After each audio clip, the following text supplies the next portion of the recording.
Hey everyone, welcome to I Dream Homestead. I'm Josephina and today we are in my kitchen making dinner. I decided last minute that I was gonna do a video that I said I was gonna do, but then decided not to do because I got really tired. So I still got my hoodie on. I have no makeup on. You guys have seen me without makeup. That's okay. So today I am gonna be making carne a la mexicana, which just means Mexican style beef, which is really easy. It takes the most simple ingredients: tomatoes, jalapeños, onions, poblano, corn, beef, and then I'm gonna serve it on top of rice, white rice, and some pinto beans. So before I do anything else, I'm gonna head over to the Instapot to start my beans because I don't have time to do it in a regular pot on the stove. So to the Instapot we go. All right, so in my Instapot here, I am going to be adding in 2 cups of rinsed pinto beans, a quarter of an onion that I left whole so I can easily scoop that out, 2 cloves of garlic, 1 bay leaf, and about 1.5 tablespoons of salt. That's kind of to your taste, so I'll let you decide on that part. So now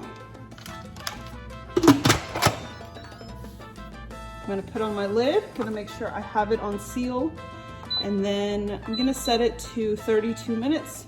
And now I'm gonna let it do its thing while I work on the beef. So for the beef, I'm going to need 7 tomatoes, 1 whole onion, 6 cloves of garlic, 2 poblano peppers, 2 jalapeños, 2 ears of corn, some oregano, garlic powder, Achiote, and some turmeric. For the meat, I went to a local Mexican store and we got 3 pounds of diezmillo.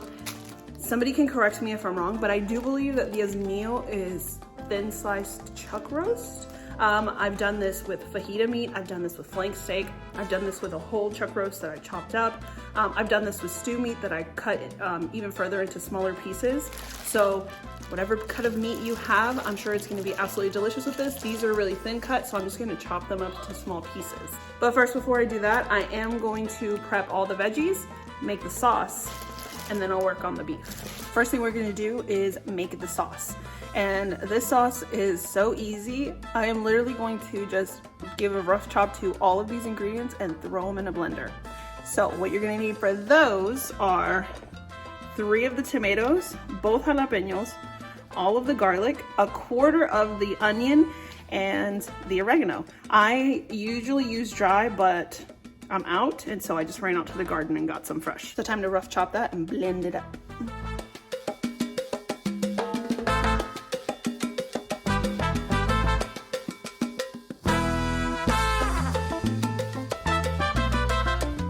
As usual, the onions got me.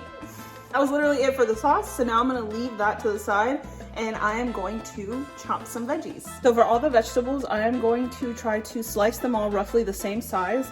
That way as it cooks, everything cooks pretty evenly. So I have the 3/4 of an onion left. So I'm just gonna slice that in half.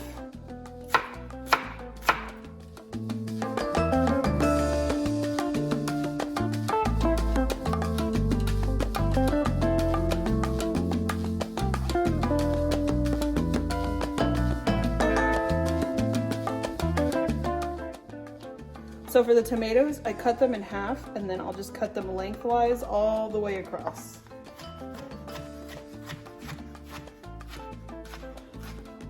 Then I can turn them and chop them in half.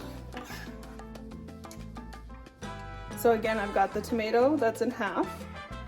I'm gonna cut lengthwise strips. And then I'm going to take those strips and turn them sideways so I can just cut them in half.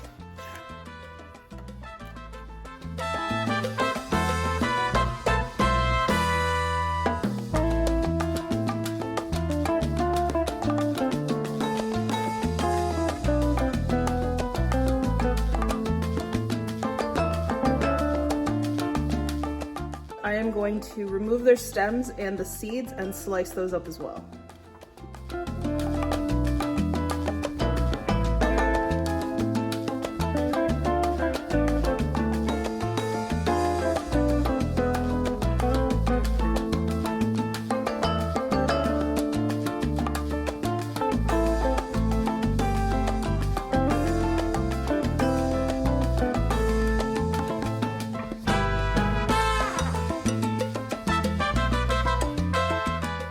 Last ingredient I'm gonna prep is corn.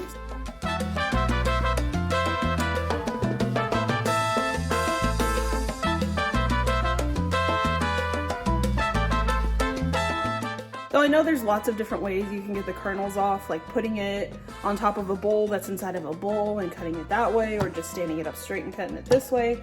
But for me, I don't want the extra dishes, and also when I do it standing up and do it this way, they just kind of go flying everywhere. So I just leave it on its side, cut off one side, and then roll it over, and just keep doing that. Try not to get too far in, because then you're gonna end up taking off some of the actual ear. And then when I get to this part, I go to the corners and I slide down that. And then I don't have an explosion of corn everywhere.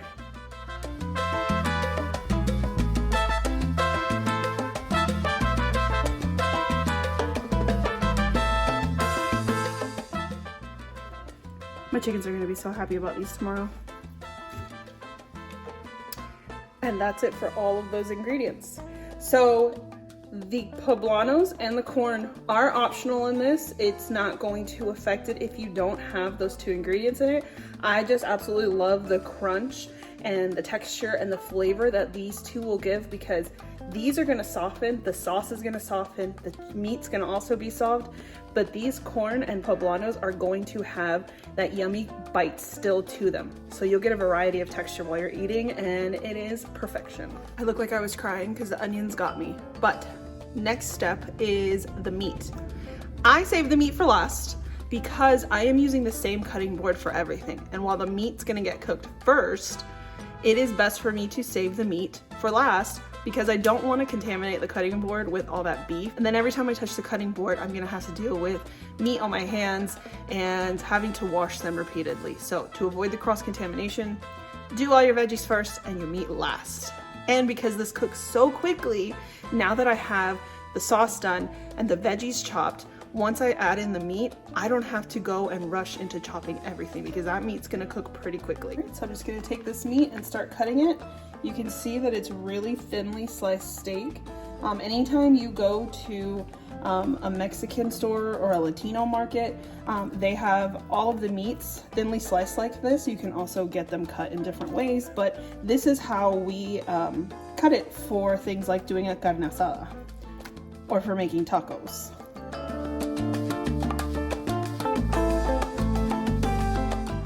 All of the meat got a rough chop. That way, they're all bite-sized pieces. I'm not worried about them being uniform or anything like that. I like the variety. So I took out the largest chunks of fat that were in it. And so now I am going to heat the pan on medium heat and wash my hands. Okay, so I've got the pan heated, and now I'm gonna add in about a tablespoon of oil. I don't wanna add too much, just because that meat did have some fat on it and it's going to release some of that, so I don't wanna overdo the amount of oil in here. Listen guys, I know it can be difficult to be patient, but wait for your pan to be nice and hot, where that oil can easily just slide around like it's really hot in there. You don't want it to be burning the oil, but you do want that pan nice and hot, because you want to brown this meat. If you just stick meat into a straight cold pan before it got a chance to finish heating, you're going to steam the meat. So you're going to see that it just kind of like is quiet, and then it starts releasing juices, and then you start hearing those juices simmer, and it's got that weird murky water look to it. It's going to release juice anyways, but at least if you do it with a hot pan, you're going to get that sear going, and the flavor is just going to be so much better. So hot pan and oil, and now goes in the meat. You want to hear that sizzle.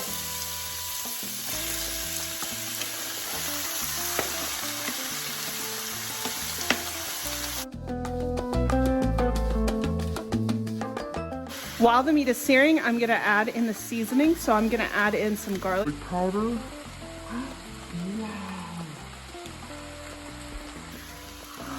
Guys, I love garlic, but not like that. Accidents happen in the kitchen too. I opened the wrong side, so I'm gonna pull some of that out. I got about a tablespoon out of it, so the rest of it I'm totally okay with. Work with it. Work with your mistakes. a little achiote, which is ground annatto seed. This is not spicy. It's kind of like, it reminds me of doing paprika, but much sweeter.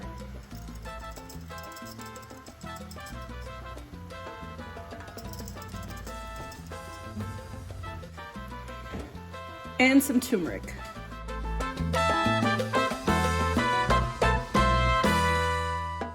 Salt.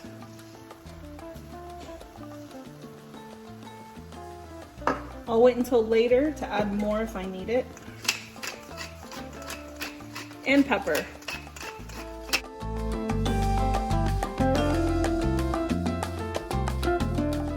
So I've got all of the spices mixed in and well incorporated.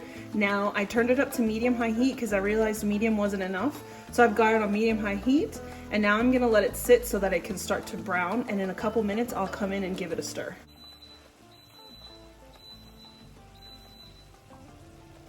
My beans are done, but my meat's not. So I wanted to explain to you guys what exactly it means when something says a la mexicana. So anytime you go to a restaurant or you're looking at a recipe, you see a meal and it says that it's something a la mexicana, which just means Mexican style, it means it is going to have 3 main ingredients, being tomato, onion, and jalapeno. I added the addition of the corn and the poblano, like I told you guys earlier, because I love the texture and the extra flavor that it gives it. But anytime that you don't have a whole lot in your fridge and you don't know what to do, but you do have those 3 ingredients, cook it in with whatever protein you've got and just season that protein, and it is delicious over some rice and beans. So you have the option of letting the liquid that comes out completely cook out, and you'll get these like really yummy brown bits all over just like that where they're seared. Or you can leave the little bit of juice that's forming in there as a delicious flavor. So for me, this is where I'm liking it. So you've got the meat, it's got that little bit of juice down at the bottom, it's not a ton. I am now gonna go ahead and add in every single one of these ingredients.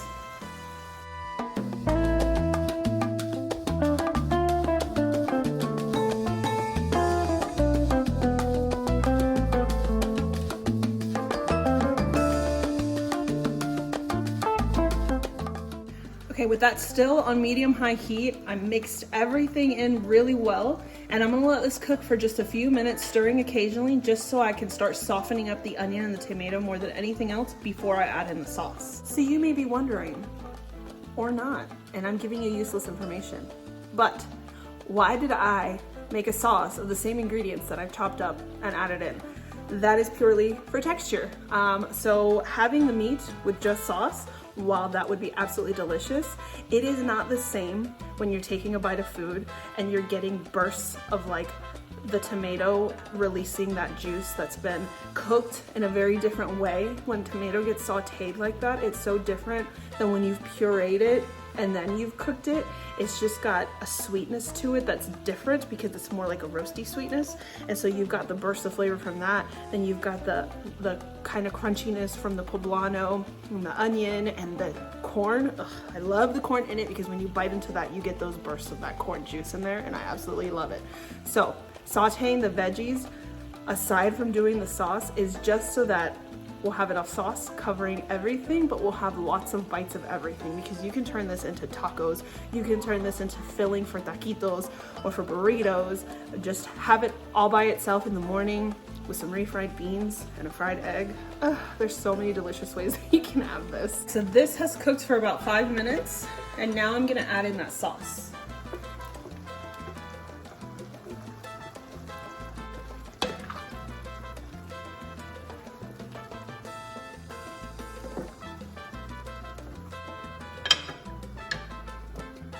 Okay, and now I'm gonna add in just a little bit more salt.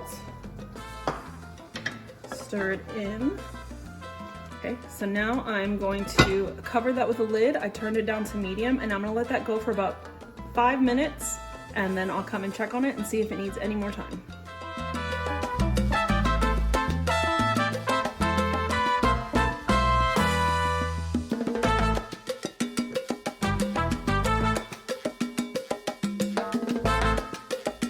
Now that the meat's done, I've got some white rice down in the bowl, If you want to see how I make my white rice, I'll link that video down in the description box along with all of the ingredients for this video.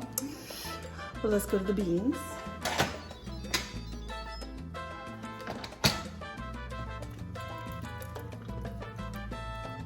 Those are all done, so I'm gonna put in a layer of the beans.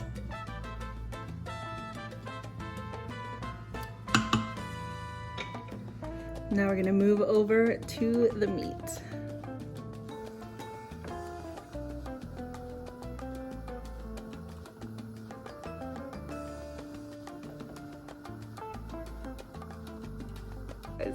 Oh my god. Oh, it smells fantastic. Okay, here we go.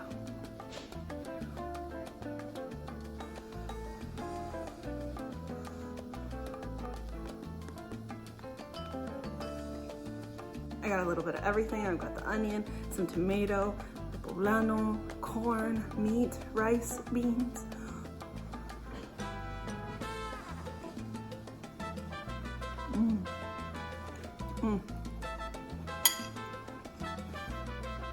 It's always the most simple meals that have the best flavor. You guys, this is like a perfect like kind of little stew for this cold weather. And it's a great way to use such simple ingredients that you kind of always have on hand anyways. At least I do. This is so perfect. I hope that you guys give this a try.